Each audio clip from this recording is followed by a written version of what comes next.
help this guy? He looks like he's about to fucking die.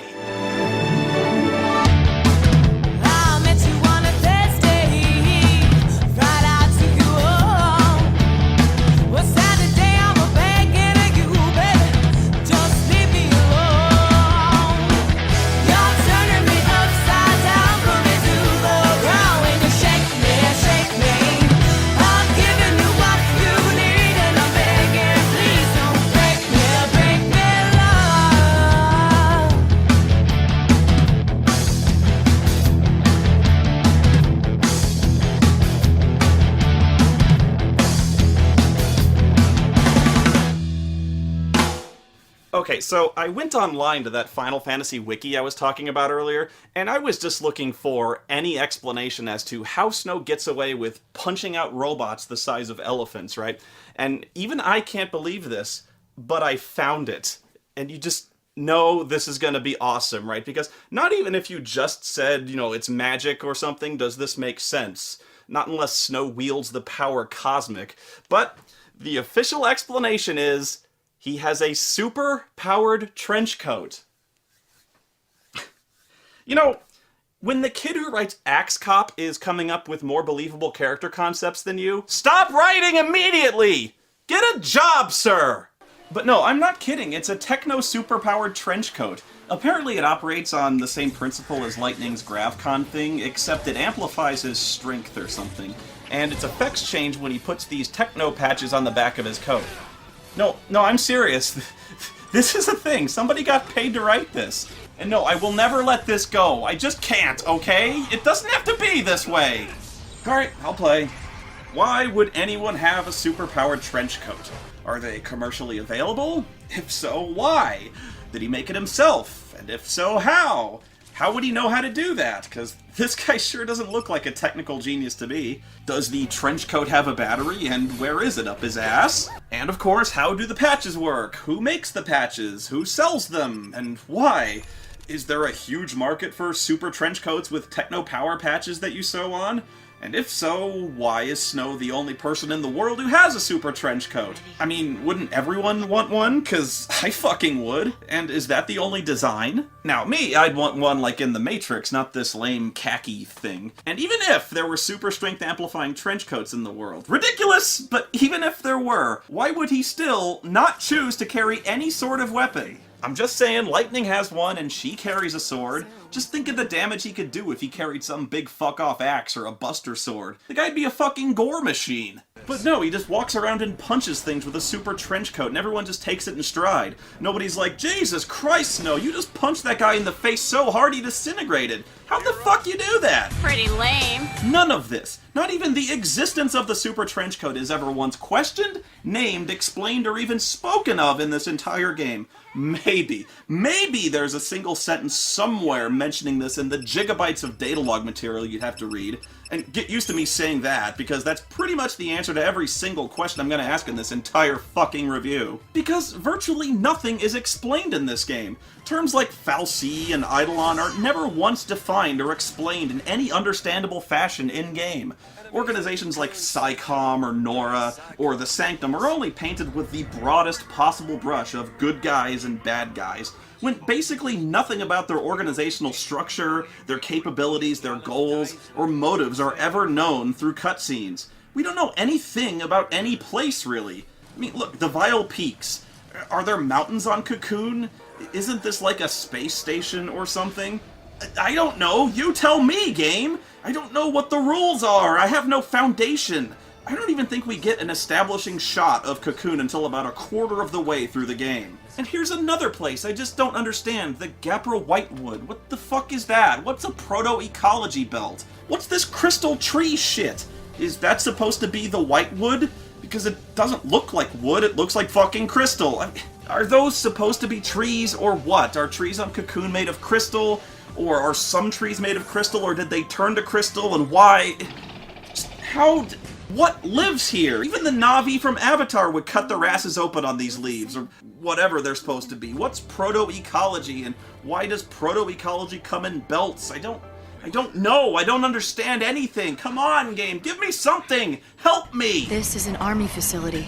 for turning wildlife into weapons. Oh, okay, that clears up nothing. Why are the trees made of fucking glass? What animals could live here? What do they eat? God damn it! Need to get something off your chest? Weapons, characters, even party member backgrounds and motivations are so cloudy and poorly explained that the data logs are basically a necessity to follow what anyone is saying or doing or why.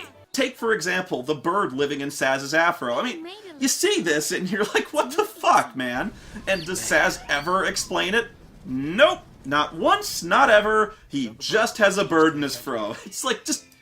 why? And remember, this is the series that built an entire fucking game around the backstory of Cloud's Buster Sword. But here, they just start whipping this bizarre shit at us and expect us to just roll with it. I mean, what do they teach kids these days? Why is there a fucking bird in your afro? You really want to know? Because I do. And luckily there's a data log on Chocobo. A data log that does not explain why it lives in the guy's fucking afro. I hate this fucking game. Why do I even bother? Oh, but here's what it does say. The chick has no name, as voicing the true identity of the animal might trigger ripples of destiny across Cocoon and cause a hurricane in Eden. The encounter could create a time paradox, the results of which could cause a chain reaction that would unravel the very fabric of the space-time continuum and destroy the entire universe. Granted, that's a worst-case scenario. The destruction might in fact be very localized, limited to merely our own galaxy. Either that, or Saz just hasn't thought of one yet. But I know what's up with the Chocobo. And I shouldn't even tell you because it is so far ahead, but I'm going to anyway because it's that good. And I'm just picturing the looks on your faces when you hear this, and it's beautiful. So, okay, here we go. God, you're gonna think I'm bullshitting you when I tell you, and you know what? Maybe I am, but okay, here we go. That data log about the Chocobo's name triggering waves of altered destiny across the world and shaking the pillars of heaven, that part is true. Oh, there it is, that look. I can't see it, but I totally can. It's just so stupid. It's the stupidest thing I've ever seen in the history of fiction. And think about how long you've known me and all the stupid shit I've seen. And you know what? I can't even be mad at it, because I'm pretty sure someone cut my heroin with drain cleaner, and none of this is actually real. But there's a bird who lives in a guy's afro whose identity must remain a secret because revealing it would cause a complete collapse of the space-time continuum. Am I making any of this up, stereotypically drunk Mexican cyborg early 90s otaku kid? Esse-san! Yeah! Hontoni! Watashi wa MD ga suki desu! Tequila nomemasen ka, Holmes-chan?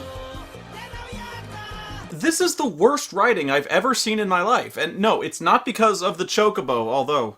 Fuck, that kid who wrote that shitty Doom fanfiction, he was better than this, because at least the character was introduced, his motivations were clear, it had a beginning, middle, and end. It's just, this is not how stories are told. Movies, games, fuck, Memento made more sense than this, and it was told backwards. Hell, even pornos are better written than this. She just came over to use a shower. The story is ludicrous. Sure, but at least I'm not confused. The characters are quickly and clearly established. I know who they are and what they do. Hello, meine Dispatcher says there's something wrong with deine Kabel. Mein Name is Karl, ich bin expert. Our protagonists are likable enough. I mean, what's not to like? I'm rooting for them because at least their motivations are clear. I'm never stuck wondering where we are or what we're doing, and at least I don't need a study guide to know what's been accomplished at the end of the scene. He fixes the cable. Have you ever seen any movie that required you to frequently hit the pause button and then go fuck off and read Wikipedia entries on everyone, everything, and every place that was just mentioned so that you have some fucking clue on what in the high holy hell is going on? Aside from Dune? There's a reason that DVDs don't come with 100-page booklets of fucking footnotes. It's because you're watching a movie, a self-contained visual fucking medium. Imagine if you saw the movie Highlander, but the movie had none of the flashbacks. You'd have no idea who this guy is, or where he comes from, when he comes from, what he wants, what he's doing, who the fuck this Kurgan guy is, what the prize is, and why the Kurgan shouldn't get it. Mom! What the rules for their immortality are? They might as well come from another fucking planet for all you know. All you'd know is that you have this dude with a sword fighting other weirdos and things start floating for no reason. There can be only one. All this shit is common knowledge to the characters, but it's not to us. You have to have exposition to avoid completely alienating your audience. If they don't know anything, they can't care about anything. There's nothing! Not even a brief text crawl or introductory monologue to form even the most rudimentary base of a narrative. I don't know where we are! I don't know who anyone is! I don't know what the rules are! And I shouldn't have to read a fucking novella of footnotes to have this explained! And when the footnotes fail to explain its own fucking terms, I don't even know how to define what a complete failure at even the most fundamental aspects of storytelling this fucking is! This goes beyond fundamentals, this is almost experimental in how dementedly antithetical this is to how anyone else in history would ever write a story. I never even heard of something like this before. Fucking Joseph Campbell's head would explode in Lovecraftian insanity just trying to figure out what raving fucking lunatic thought anyone could follow anything that happens in this game, much less have the patience to even try. Fucking cave drawings from the Aurignacian period had a smoother narrative flow than this. At least there, they establish what a bison is, and that these fuckers like to hunt bison. The end. Good. Beautiful. You know what? That's a video game plot. I seen worse. I played Ninja Gaiden 3. It's like some fucking alien wrote Final Fantasy 13. I can't even imagine someone writing this poorly on purpose. Oh my god! Worst writing ever! Okay. Basically, the story is that Snow here is engaged to a gal named Sarah. Sarah! Our damsel in distress. What's happened is that something called a fal'Cie, this thing I guess, has cursed her into becoming its slave, which is called a lessee. She has to perform some kind of quest for the fal'Cie within a time limit, or she'll turn into this weird techno-zombie. Yeah, the fal'Cie are kind of dicks that way. Anyway, there are two types of fal'Cie, the kind that live on Cocoon, and the kind that come from the evil planet Grand Pulse. Pulse is hell on Earth. How do you know what Earth is? The fal'Cie from Pulse don't really like Cocoon and are actively trying to destroy it, so anyone who becomes a Pulse lessee, or comes near one, or who knows one, or who lives in the same town as one, gets purged by the government and exiled to Pulse, hence the train. Still don't know what's up with the robes. So we've got bad guys. These Pulse fal'Cie are forcing innocent people to serve them. And yet the Cocoon fal'Cie do the exact same thing with people, but for some reason them enslaving people against their will is okay. Actually, it's not. Pretty much everyone on every side here is a massive raging cock, but we'll get to that. So most of our main characters live in this little town called Bodom, which is on a beach. And again, you gotta help me. I'm confused as to how there's an ocean on Cocoon for there to be a beach in the first place. Never explained. Lightning here doesn't take too kindly to the announcement that Snow and Sarah are engaged. This is ridiculous. Worst birthday ever. Wait, Sarah! Because she thinks Snow is a shiftless, jobless, homeless-looking waste of existence with all the brains of a used condom. The heroes never die. She is correct. Now imagine that you find out this guy is railing your little sister nightly. It's over! So far, she's my favorite character. When Sarah tells Snow that she's been branded as a lessee, naturally it comes as quite a shock. Kinda makes the whole wedding thing kinda pointless if she's bound to turn into a robot zombie and eat half the people at the reception, so she dumps him and runs off. But despite his better judgment, he just can't abandon Sarah! Sarah! Snow's got this weird, irritating optimism about everything. I mean, okay, Sarah, you've been cursed by an evil demigod to do its bidding or suffer an eternity of undeath. And even though I have no plan whatsoever, trust me, it'll all work itself out because I'm the hero, baby, and love is awesome. But, I should ask, when did you ever get close to a Pulse fal'Cie? It's not like there's one within walking distance of here. Besides, fal'Cie are huge. You'd see a fal'Cie like 10 miles away. What were you even doing? I know if I saw a fal'Cie, I'd run screaming and never look back. It doesn't matter. Wherever you found the fal'Cie, thank God it's far, far away from here. Otherwise, the Sanctum would send an entire army and purge every last one of— Ah, shit. This isn't nitpicking at this point, you know? What the fuck is up with this thing? Where in the hell did it even come from? When did it get here? Well, we find out when in another flashback that takes place the day before. And as always, the explanation we're given is somehow less helpful than no explanation at all. That night, they found the fal'Cie in the Bodom vestige. The next day, soldiers sealed off the town, and we couldn't get back to Palom Polum. Okay, 1. What the fuck is Bodom vestige? That term means nothing out of context. 2. What do you mean they found it? How the fuck do you miss this? It's 200 feet tall and it fucking glows pink. What, did it just sneak up on him overnight? But however, whenever it got here, how come not a single fucking person in this town seems alarmed by it?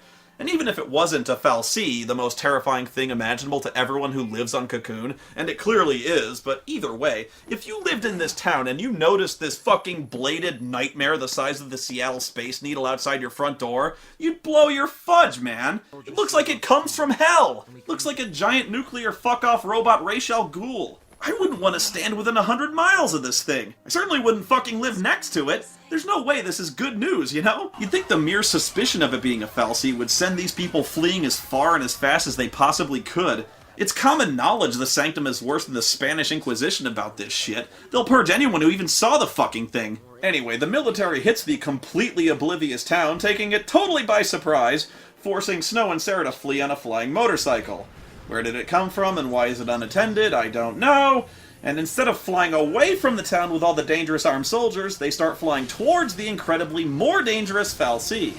The motorcycle gets shot up, so to keep her safe, he throws her towards some kind of portal Stargate thing in the fal'Cie's chest. Sarah! Sarah! Okay, why is there a Stargate here? It's like 60 stories in the air. And what's the silver goo supposed to be? What does it do other than, like, creepily grab people? Does the fal'Cie often need to, like, snatch people who wander past its completely unreachable door and then decide not to go in? Oh, I know this one! Hang on, symbolism! Hang on. Symbolism of what? That Michelangelo painting? Okay, why?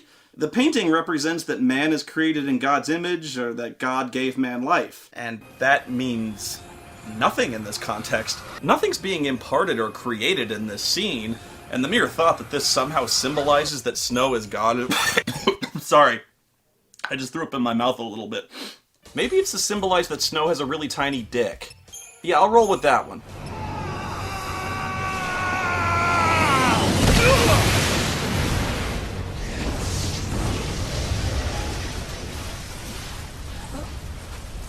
Oh, what? He survived that too? What is with this guy? Come on, a bloody nose, a cut lip, his hat gets knocked off, nothing? This guy gets ejected from a high-speed motorcycle accident, and the worst injury he might have received is potentially getting sand in his shoes? Fuck you. Sarah! That brings us to now, with Snow still trying to get into the fal'Cie, which has been brought further into the densely populated center of Cocoon instead of out of it. Okay, actually, I don't know if this is closer to Pulse or further away from it, because I have no fucking clue where anything is in relation to any place else. Snow flies off in his motorcycle to the fal'Cie, and so do these two kids, for absolutely no reason.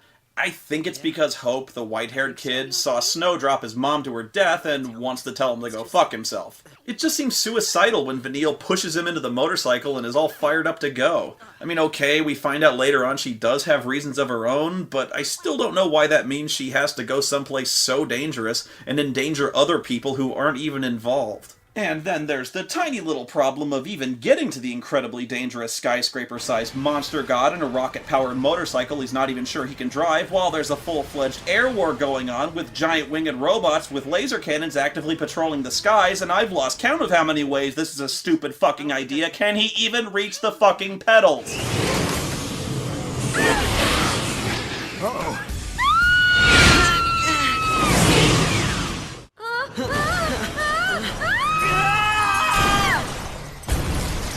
No, really, I didn't add that. That's actually what you hear. They crash and die horribly, and they're fine.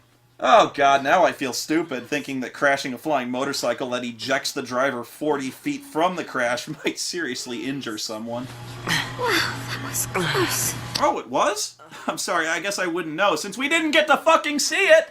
Oh wait, that would have been exciting. I don't know, maybe they just cut to black because they had no way to explain how the motorcycle crashed here, considering there is literally no way into this chamber from the outside. Oh, check this out. Oh, what fresh hell is this?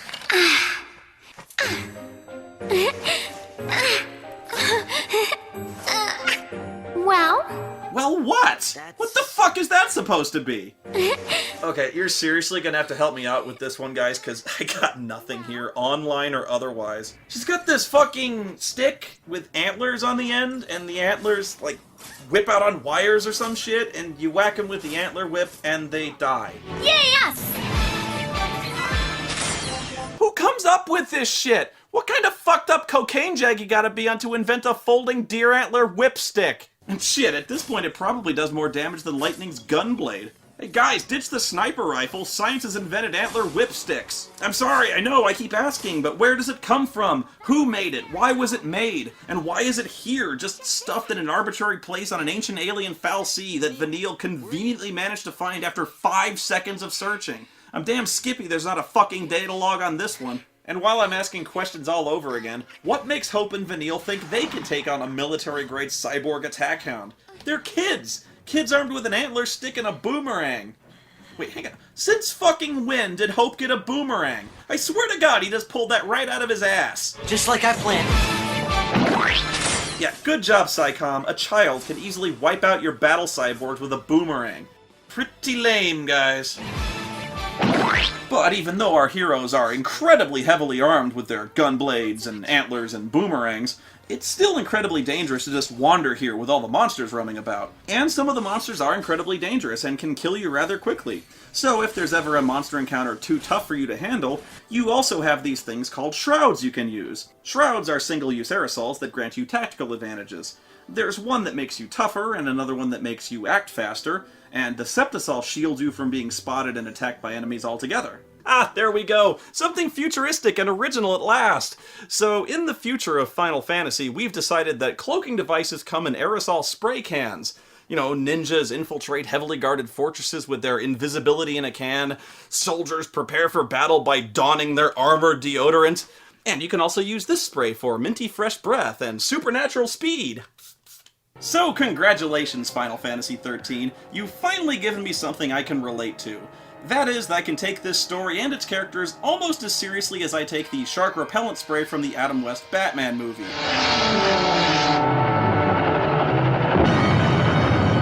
Hey, how come everyone else can just run past the zombies and I can't? Shit, I think even Sass shoulder bumps one on the way past. So finally all three groups connect so Lightning can punch Snow in the face.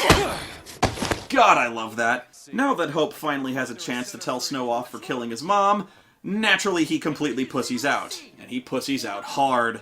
And then he goes off to whine to everyone else about what a douchebag Snow is behind his back. He does this a lot. All he does is bitch. Kid, this really isn't that hard. Hey, shithead!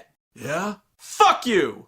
Why? What's your problem? You got my mom killed, you gung-ho cockbrain! You grin like an asshole, and for fuck's sake, brush that fucking hair off from between your fucking eyes, you slimy little jizz bucket! Fuck you! Again, they get together after finding Sarah, who tells them to save Cocoon. Save it from who, what, and how?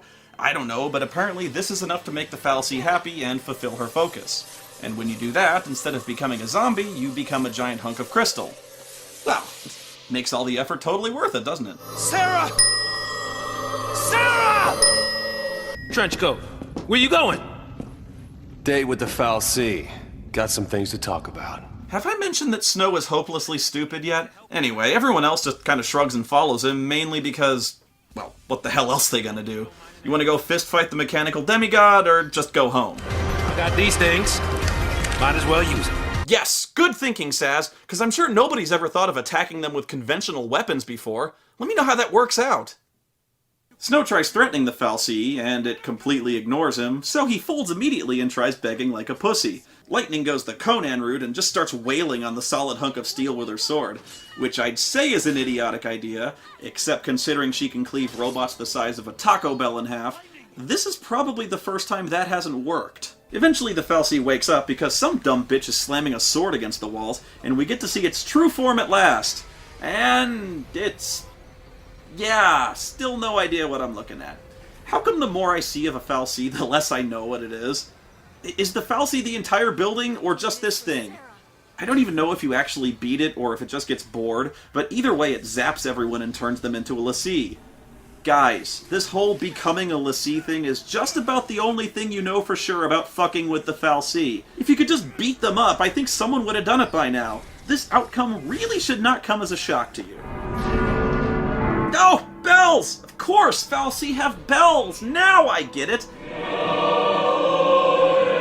Then, for no reason, the whole place turns to crystal and explodes. Well, that was one long, god-awful game. The ending came out of nowhere. But hey, they're all dead now, so oh, come on! Sarah! I guess we fell from up there. You gotta be fucking kidding me! We're alive. How? Sarah! No one survives a fall from that high. Not without a miracle. Sarah saved us! Bullshit she did! What is this, like a theme or something? It's only been 2 hours of gameplay. 2 fucking hours! And we've already seen characters fall from absurd heights and hit the ground at unbelievable, unsurvivable speeds and just walk away without so much as messing their hair up 3 times. 3! Fucking Looney Tunes had more lasting consequences for falls like this. At least Wile E. Coyote would walk around smooshed like an accordion or something for a few fucking seconds. You know, am I the only one who even cares anymore? It's like when I started, I was this huge Final Fantasy troll, right? I was pissing everyone off. But now it's like all the fans jumped ship long ago, and I'm the only one still talking about it. I'm the only one still getting mad about it anymore. Some people still play the series out of obligation, I guess. But now it's like Square Enix is making the games out of obligation, like an alimony payment. This isn't a review anymore, it's a mercy killing.